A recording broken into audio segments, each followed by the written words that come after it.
বিশ্বকাপের আগে বড় স্বস্তি মোহাম্মদ শামির। ভারতের বোলিং তারকা শামির বিরুদ্ধে বধূ নির্যাতনের মামলা চলছে। 2018 সালে মোহাম্মদ শামির বিরুদ্ধে বধূ নির্যাতন থেকে শুরু করে আরও একাধিক অভিযোগের মামলা করেছিল হাসিন জাহান। এবার সেই বধূ নির্যাতন মামলায় এবার জামিন পেলেন শামি। 2000 টাকার ব্যক্তিগত বন্ডে আলিপুর আদালত তার জামিন মঞ্জুর করে। এগিয়ে আসছে ক্রিকেট বিশ্বকাপ। 5 অক্টোবর থেকে বল গড়াবে বিশ্বকাপে। ভারতের প্রথম ম্যাচ 8 তারিখ। তার আগে বড় স্বস্তি পেলেন ভারতের তারকা পেসার মোহাম্মদ শামি। বধূ নির্যাতন মামলায় এই প্রথম হাজিরা দিলেন ভারতের তারকা পেসার। আলিপুর পুলিশ কোর্টে শামি এবং তার দাদা হাসিব আহমেদ হাজিরা দেন। শামি ও তার দাদা জামিনের আবেদন মঞ্জুর করেন বিচারক। জামিন দেওয়া হয় শামি ও হাসিবকে।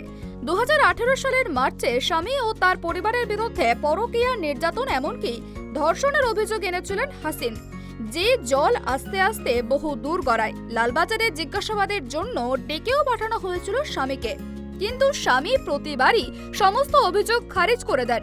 স্বামীর বিরুদ্ধে ম্যাচ গড়াপিটার অভিযোগও তোলেন তিনি, কিন্তু সেই অভিযোগ থেকে মুক্তি পান স্বামী। হাসিন দাবি করেন যে সংসার চালানোর জন্য অর্থ দেওয়া বন্ধ করে দিয়েছিলেন স্বামী। তাতেও সপক্ষে যুক্তি দেন ক্রিকেটার, কিন্তু কলকাতা পুলিশ তার বিরুদ্ধে গার্হস্থ্য হিংসার অভিযোগে তদন্ত করছিল। একাধিকবার তাকে তলব করার পরও তিনি হাজিরা দেননি। আলিপুর আদালতে চার্জশিট পেশ করেন কলকাতা পুলিশ। তার এবং তার দাদার বিরুদ্ধে বধূ নির্যাতন, গার্হস্থ্য হিংসা, শ্লীলতাহানির অভিযোগ আনা হয় চার্জশিটে। একাধিক জামিন অযোগ্য ধারা দেওয়া হয় চার্জশিটে।